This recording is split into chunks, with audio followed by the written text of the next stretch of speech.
So when she sits down, I'll give you guys 15 minutes and I'll let you know when we're at 2. Okay. Right? This is the international one? Is Yep. that coming up? Coming up. A mix of everything. Oh, wait, cool. That's the most exciting one. How do you want to start? Hello, England. Yes. Even worse, hello, East LA. It's so international. Exactly. No. Okay, I'm curious to know what like first reads of episodes are like, because I've heard varying stories. Some are very normal, some are more like Doc Hammer series where somebody runs in and says, "Guess what I just did to all of our characters." So what's it like when you get these insanely, just kind of driven scripts and you have to read through it? It's surprising, to be honest. There's a lot of times where you're like reading it and I'll laugh, like the joke will kind of catch me off guard. You don't expect it, and so that's fun. Yeah, it's a good sign that they're doing something right. I remember I read a script once and it said I died in it, and I was really freaking. But then I already was sent the next script, but that was like in early season 2 or something like that. Yeah, so you never know what's coming. Certainly not. Right, yeah. And then sometimes you read what you're reading your script and you're like, oh no, I have to say that. And that's I get a little nervous sometimes to say some of the stuff. It's a little risque. Yeah. Have you ever been curious about aliens? I mean, if something was up there in their life, do you believe in it? Have you, since you had this project, is it something that you were always wondered? Or? I mean, as a kid, I think you have to. Are you denying? I know. I was going to say. I think you have to anticipate there being alien life out there. That would be insane if we're the only planet, that's capable of it. And now we got that new Webb telescope. That's going to be pretty exciting. Already, some of the images coming out of there are pretty spicy. I've seen the photos. They found the Phantom Zone. Yeah. Check Facebook. There's so many stories about I'll really get into it, but I mean you can't, like, my husband's town where he's from in Wisconsin. He the whole there's 10 people in that town who have the same story of a crazy bright light going over the town that night, and that happens so many places. Like, there's got to be something to it, right? I mean, am I the first one to think this? You're not the first one. There has to be something to it. I'm a believer.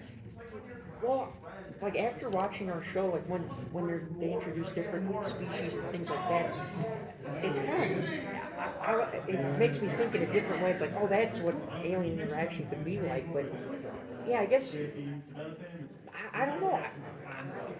I don't know if I believe we'll ever it might be a while until we see anything or see anything. But yeah, there's probably something out there. Yeah, I was telling them what I like about the show is the balance between the aliens story plot and then we get to the people inside the tanks a lot. So for you guys, what is you guys' thoughts when you actually saw that subplot play out properly in the show?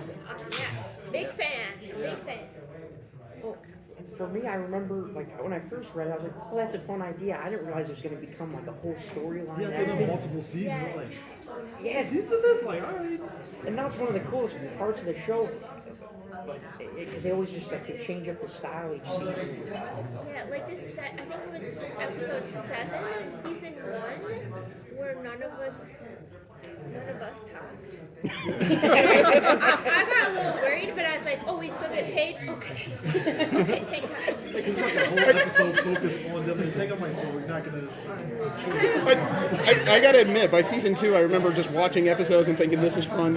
Oh boy, another wall episode. Yeah, I know. I feel like they're going to write us off. It's not going to be the wall. I mean, it's a good healthy balance in the show. That's what I like about it. It's they'll go to the wall, but I was like, oh, let's go back over here. It makes the funny stuff funnier, I think. Having that serious bit. Yeah. Sean, how refreshing is it to go from Goldberg's and you get to do a show like this?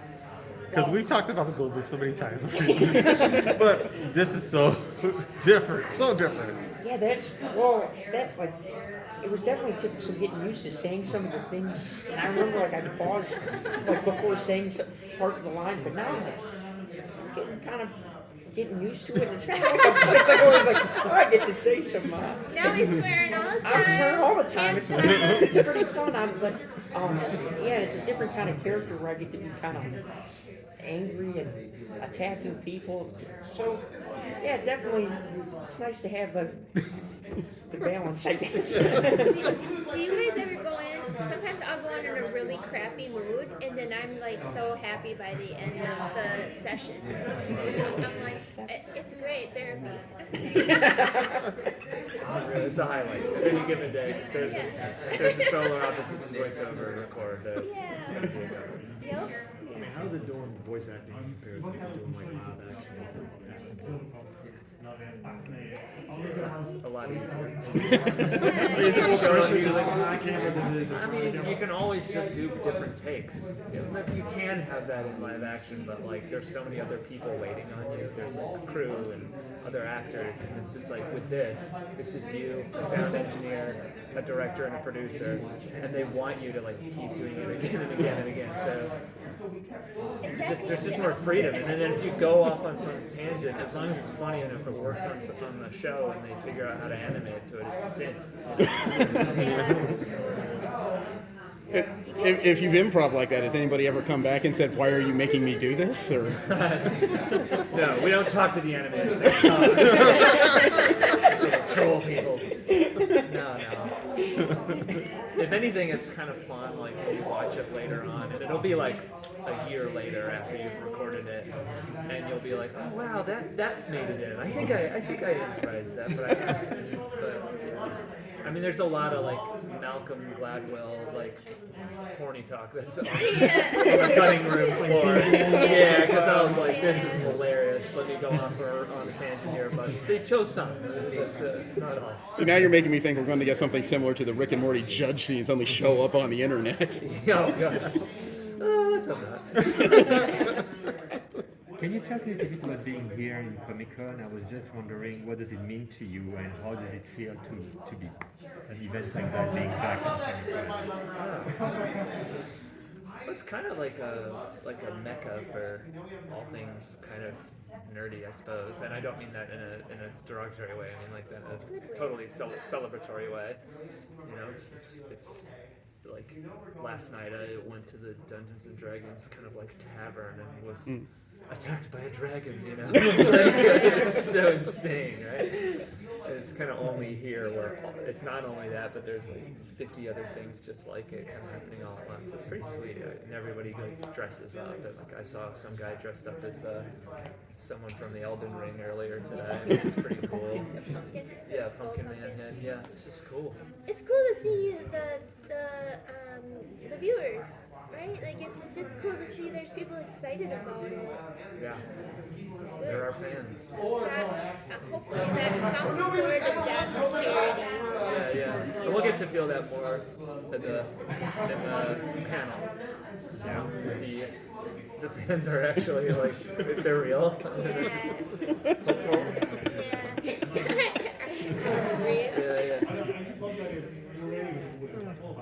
And you know, you guys asked about like live stuff versus recording. Like, it's also just nice to not, you don't put on makeup. You don't have to. You don't put I on do, your... but yeah. That's everything. You look good, feel good, you are good.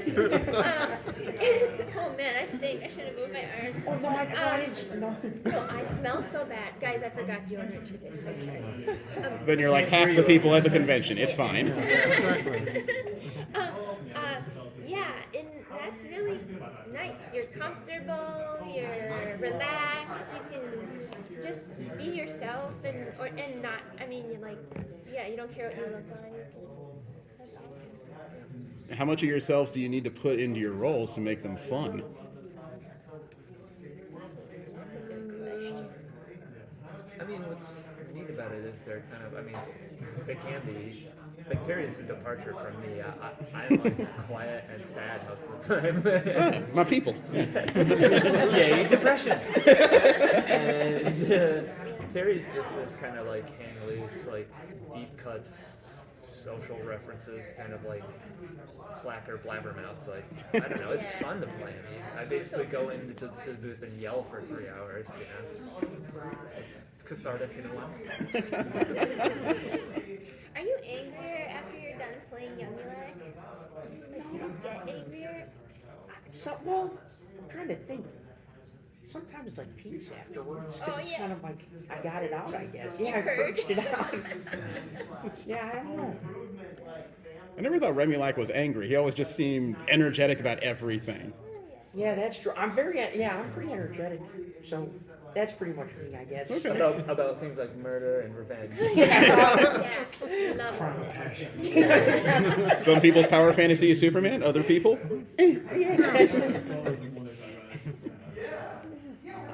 How about you with Jess? You said you're kind of. I think that the swearing does like feel you're like, oh, I shouldn't say. I don't want people to know I'm saying this. I might not get my clean corporate shows next month for stand up. You know, like that's my main money, and I'm like, it feels pretty good.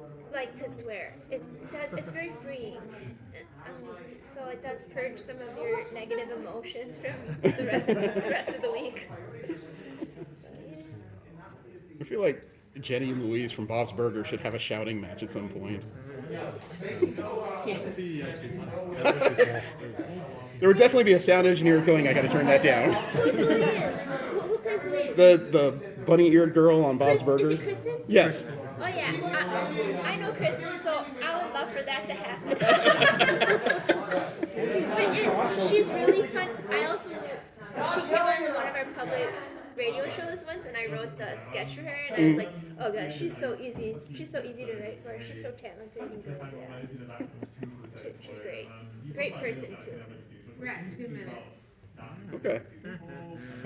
For me, what I like it is that we have the two sides of the people, what they think about what is it, Earth. I mean, the good side and the other bad side. I was just wondering, without being profound or whatever, what is it your take about this world, especially nowadays? I'm completely 100% optimistic. I think every possible facet of humanity is going in the right direction. No notes. Yeah, that's great. Great answer. I don't even think I could answer that without crying. Yeah, it's you're the most positive one. Yeah, give us a good spin. Yeah.